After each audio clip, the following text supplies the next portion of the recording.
এরপর বললেন ওয়া ইলাস সামাই কাইফা রুফিআত, ওরা কি আকাশের দিকে তাকায় না কিভাবে খুঁটি ছাড়া আকাশকে আমি বানিয়েছি। আপনারা যখন বিমানে চড়েন তখন কি শুধু ভিডিও করতে থাকেন নাকি, মেঘের ভিডিও, আকাশের ভিডিও? তখন তাকাবেন আকাশের দিকে, সুবহানাল্লাহ, কিভাবে আল্লাহ আকাশকে তৈরি করেছেন। ওয়ালাকাদ যায়্যানা সামাআদ দুনিয়া বিজিনাতিল কাওয়াকিব, আল্লাহ বলেন এই প্রথম আকাশটাকে আমি তারা দিয়ে সুশোভিত করেছি, বিশাল বিশাল তারা। এই যে আমরা সূর্য দেখি, এটা একটা তারা, পৃথিবীর চেয়ে 13 লক্ষ গুণ বড় এই সূর্য। কত গুণ বড় বলে ফেললাম হুট করে মুখ দিয়ে, কিন্তু কল্পনা করতে পারতেছি। তার মানে 13 লক্ষটা পৃথিবী সূর্যের মধ্যে রাখার জায়গা আছে। তাই বলে মনে করেন না যে সূর্য অনেক বড় সাইজের তারা, ন।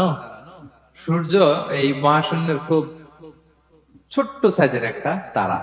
সূর্যের চেয়ে লক্ষ কোটি গুণ তারা আছে। যে সূর্য পৃথিবীর চেয়ে 13 লক্ষ গুণ বড়, ওই সূর্যের চেয়ে কোটি গুণ বড় তারা আছে।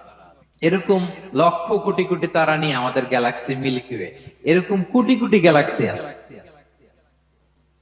সুবহানাল্লাহ, কোটি কোটি গ্যালাক্সি নিয়ে আমাদের এই প্রথম আকাশের মহাশূন্য। তার মানে পুরো প্রথম আকাশটাকে যদি একটা মানচিত্র দেয়া হয়, ওইখানে মাইক্রোস্কোপ দিয়ে পৃথিবীকে খুঁজে পাওয়া যাবে না। আই রিপিট, পুরো প্রথম আকাশটাকে যদি একটা বড় মানচিত্র বানানো হয়, আমরা যে পৃথিবীতে আছি, মাইক্রোস্কোপ দিয়েও এটাকে খুঁজে পাওয়া যাবে না। এই বিশাল প্রথম আকাশের মহাশূন্য যখন শেষ, এরপরে হচ্ছে প্রথম আকাশের লেয়ার, তারপরে হচ্ছে দ্বিতীয় আকাশের মহাশূন্য, তারপরে দ্বিতীয় আকাশের লেয়ার। বিষ্ণু ইসলাম বলেন দ্বিতীয় আকাশের তুলনায় প্রথম আকাশটা কত ছোট শোনো।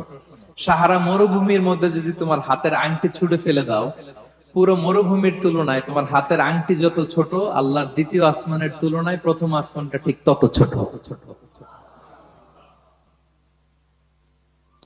আবার তৃতীয় আসমানের তুলনায় দ্বিতীয় আসমানটা ঠিক ওই রকম।